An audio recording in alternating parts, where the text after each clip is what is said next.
I never imagined I'd be standing outside my best friend's door at midnight, heart pounding so loud I thought she'd hear it through the wood. My name's Emma, and this is the story of how I found out her husband was cheating and the impossible choice I made about what to do next. I've known Sarah since our awkward first day at college. She, with her flaming red hair and unstoppable laughter. Me, the quieter one scribbling poetry in the margins of my notebook. We fit together like puzzle pieces. Over the years, I watched her marry Tom, the charming guy she met at a mutual friend's party. When they moved into that cozy little house on Maple Drive, I was sure they had the kind of love people write songs about.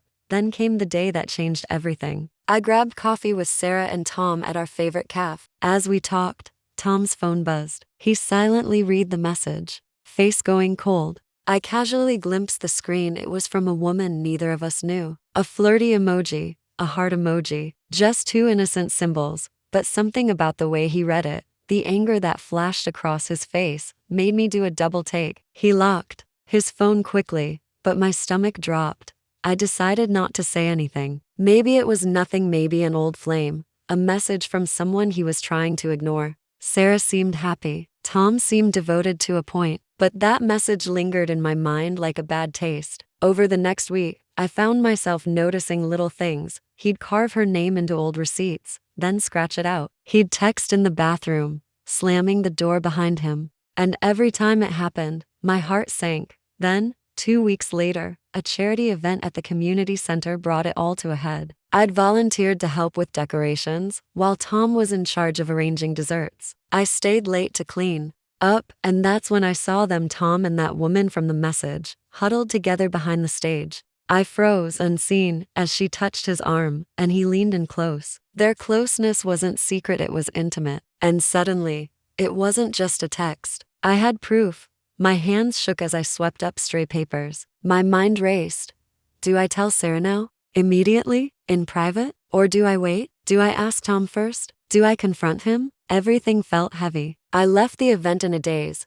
My car windows steamed over from my tears. Sarah trusted me. Trusted us. Trusting me meant everything. But betraying that trust if I was wrong felt unconscionable too. At home I looked at our friendship photos. Us at college, vacation snapshots, bridal showers. She'd been there for me through hell and back. And yet here I was, torn between my loyalty to her and what might be best described as betrayal. That night I wrote a note to myself. Find out the truth before doing anything. I reached out to Tom. His excuse was simple. It's nothing. My ex reaching out again, and I got caught off guard. His voice was calm, convincing, but my gut twisted. He then asked me to stop prying. I nodded, guilt sinking in instantly. Am I overreacting? Should you trust your husband or your best friend? Sarah deserved the truth, but did she? Did I really want to break their marriage apart? Days passed. I found myself unable to distract from the worry gnawing at me. I contemplated just letting it go,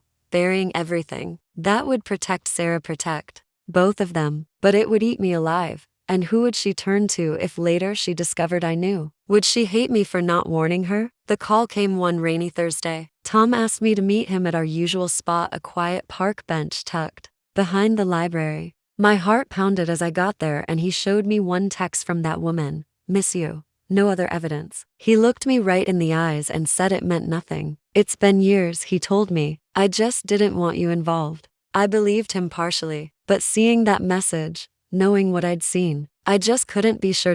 So here I am, pacing outside her door. My phone's battery died. The rain soaked through my hoodie. I pulled out the note I wrote that night, now soggy and nearly illegible. Find out the truth, it said. But I'd cornered myself. If I told her, I'd lose her trust, maybe our lifelong friendship. She'd hate me for meddling. But what if I stayed silent and she found out later? She'd hate me for lying by omission. My heart hammered as I raised my hand to knock. The door opened before I even touched it. Sarah stood there, her eyes bright, but blurry with tears. Emma, she whispered. I hesitated, every instinct screaming to retreat, but the truth was more important now than anything. I looked into her eyes and felt the weight of the entire next few minutes stretching before me like an abyss. Here is part 2 of the story. I stepped inside, the warmth of her house instantly contrasting with the chill that had settled deep in my bones. Sarah pulled me into a hug. She smelled of lavender and vanilla, so familiar it nearly broke me. I had come prepared to destroy her world, and now all I wanted was to shield her from what I knew.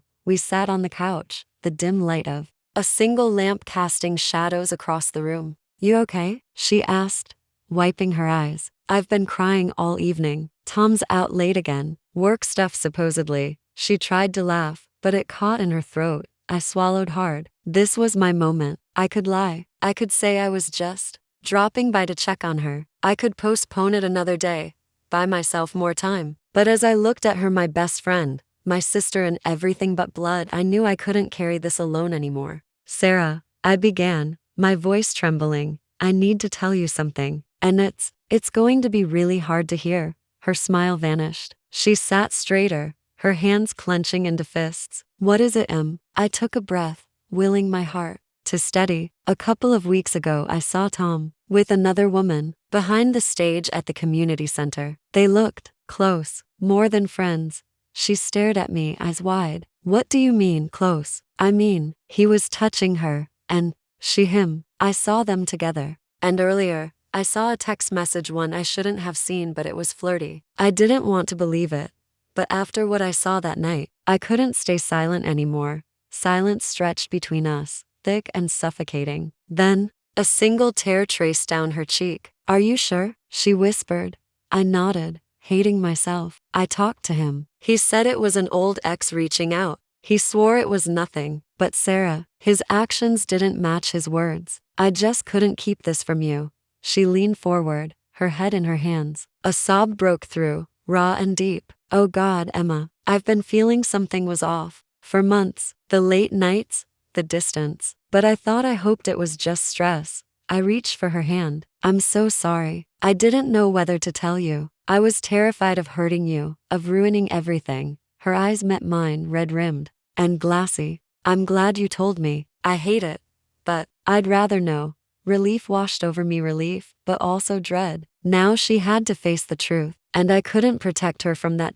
In the following days, everything unraveled. Sarah confronted Tom that night. He denied it at first, then admitted to a mistake. A kiss.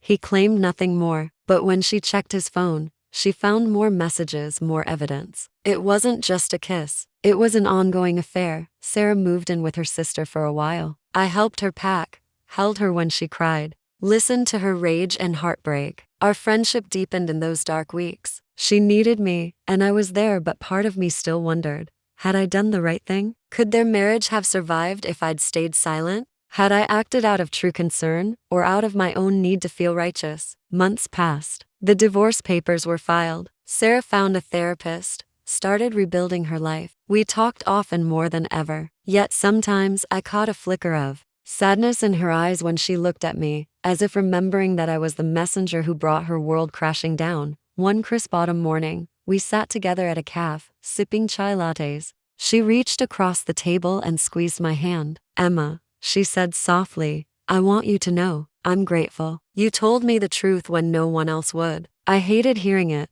but I would have hated the lie even more. Tears filled my eyes. "I was so scared, Sarah. I thought I might lose you."